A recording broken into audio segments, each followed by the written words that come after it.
काय मग शेतकरी मित्र हो.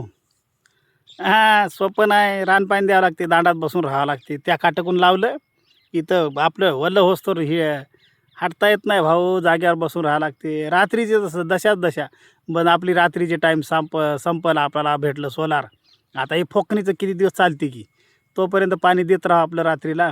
आपल्या दिवसा रात्री दोन्ही कोणी पाणी देत राहावं आणि बस पाणी आपलं भिजून घ्या. असं गव्हाला पाणी देणं तितकं सोपं नाही. अखेरीचे 2 पाणी रानपाणीच द्यावं लागते. देवळातले देव दिसतात, डर फसते. पण पाणी द्यायच लागते. तेव्हा पोटाला कुठं खायला मिळते, नाही तर शेतकऱ्याला काय धतुऱ्या उरत नाही काम नाही केलं तर.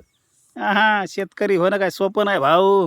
शेतकऱ्याला मेहनतीशिवाय पर्याय नाही. मोकळीच होते. चांगल्याची मोकळी होते. खपाखप पाय फसतात, डराडर खूप असते.